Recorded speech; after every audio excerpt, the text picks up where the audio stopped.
Ya, halo teman-teman. Banyak yang nanya sama saya, Bang, kalau pisau bushcraft tuh kayak gimana sih? Oke, kebetulan sekarang juga saya baru kedatangan satu pisau baru ya. Pembuatnya adalah maker lokal, sahabat saya, Kang Ari, atau dikenal dengan Bonang Metal Art ya teman-teman ya. Jadi, saya sudah dapat satu pisau dari beliau. Bagus sekali pisaunya. Sekalian kita tes aja ya teman-teman. Ini penampakannya ya teman-teman ya. Cakep ya. Oke, sekarang kita tes aja. Sambil saya kasih sedikit informasi tentang bagaimana sih kriteria pisau bushcraft yang baik ya. Let's go. Hurra! Nah teman-teman, pisau ini baru datang kemarin ya. Ini terbuat dari baja HSS atau high speed steel, yang mana baja ini sudah terkenal kuat dan cukup mumpuni sebagai bahan utama pembuat pisau bushcraft ya teman-teman. Karena ada beberapa bahan juga yang bisa digunakan untuk membuat pisau bushcraft teman-teman. Dan high speed steel ini salah satu bahan yang baik untuk membuat pisau bushcraft. Lalu yang selanjutnya adalah full tank. Full tank itu apa? Maksudnya full tank itu berarti badan atau bilahnya itu nyatu sama gagang ya teman-teman. Jadi bilahnya itu bukan ditancap ke dalam gagangnya, tapi sudah menyatu seperti ini ya. Bisa dilihat di sini besinya bisa kelihatan ya. Terus di sini ada kayu sebagai handle-nya ya teman-teman ya, atau gagangnya. Yang mana handle full tank ini atau gagang full tank ini, dia tidak akan lepas kemana-mana kalau kita siksa pisaunya. Contohnya buat chopping, buat batoning, buat belah kayu ya. Ini sangat baik sekali. Jadi pisau bushcraft yang baik adalah salah satunya gagangnya harus full tank. Dan material pembuatnya itu harus kuat ya. Atau bahan pisaunya itu harus kuat teman-teman. Terus yang selanjutnya adalah grind atau mata tajamnya ya. Ini saya minta dibuatkan Scandinavian grind teman-teman. Scandinavian grind itu sangat cocok sekali untuk kegiatan bushcrafting teman-teman. Untuk yang baru punya pisau bushcraft, saya sarankan juga untuk pakai grind Scandinavian atau Scandi grind, biar pekerjaannya itu lebih mudah. Karena Scandinavian grind itu mudah diasah, kecuali kalau ada micro bevelnya ya teman-teman. Tapi kalau murni Scandinavian grind itu pengasahannya bisa sedikit lebih mudah ya. Terus ini sarungnya juga kulit ya.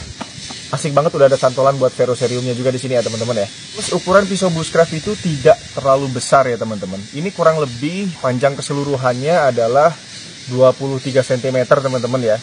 Beda sama pisau survival. Pisau survival itu lebih besar, udah hampir menyerupai seperti golok ya teman-teman. Dia lebih besar, lebih berat, lebih kokoh ya. Karena di bushcraft itu kita juga fokus untuk carving ya, atau kita buat ngeraut ya teman-teman. Meraut, membuat sudut runcing, membuat notch atau taktik ya teman-teman, membuat sudut-sudut dan yang lain-lain. Makanya kalau pisaunya itu terlalu besar, dia kurang cocok buat carving teman-teman ya. Karena berat juga bobotnya. Kira-kira begitu ya teman-teman ya. Next, let's go, kita langsung tes aja. Nah teman-teman, salah satu syarat mutlak pisau bushcraft itu adalah dia bisa batoning ya teman-teman, atau dia belah kayu dengan mudah seperti ini teman-teman. Karena dia punya ketebalan yang cukup tebal, jadi ketika kita membelah kayu ini nggak ada masalah ya teman-teman ya. Oke. Ketebalan itu salah satu yang penting dalam pisau bushcraft teman-teman, karena semakin tipis pisaunya, nanti ketika kita ngebelah kayu, nanti pisaunya malah nyangkut ya. Nyangkut di kayu tersebut. Saran saya minimal untuk ketebalan pisau bushcraft itu adalah 3 mm itu minimal, sampai 5 mm ya. Bang, gimana kalau dibuat 6 mm? Kalau 6 mm itu nanti terlalu berat ya. Untuk yang pertama kali mainan pisau bushcraft atau pisau outdoor, saya sarankan main yang di 3 mili dulu sampai 3,5 mili, karena itu cukup ringan. Dan karena pisau itu tidak hanya cuman tebal aja, tapi harus ada grip yang kuat atau genggaman yang kuat ya teman-teman. Kalau belum terbiasa mainan pisau, gripnya lemah, pisau tidak akan bisa digunakan dengan sempurna. Nah lalu yang selanjutnya teman-teman, pisaunya juga harus benar-benar tajam ya. Ini saya tes buat bikin feather stick ya. Bisa dilihat ini bikin feather sticknya sangat mudah, karena ini pisaunya udah tajam banget.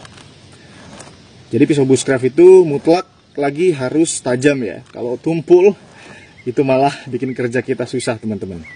Nah karena ini memiliki Scandinavian grind atau Scandi grind, kita bikin feather stick ini cukup mudah ya teman-teman.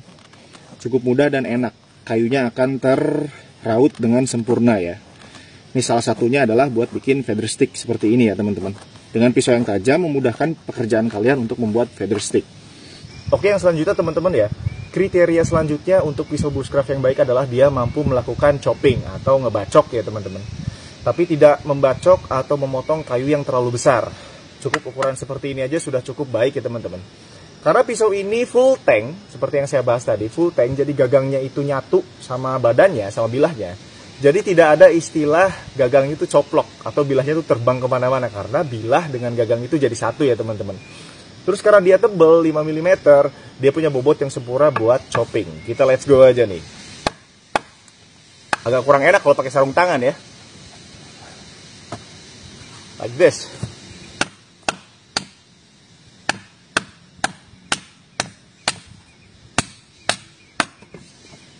Ini kayu yang cukup keras ya teman-teman, ini kayu kopi ya.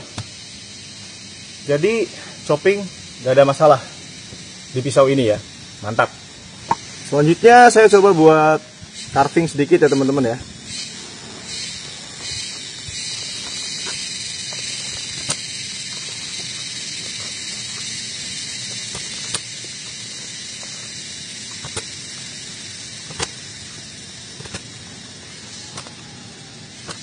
Ini enak banget ya, bikin sudut runcing kayak gini. Sempurna ya. Atau kita pakai power cut ya. Wow.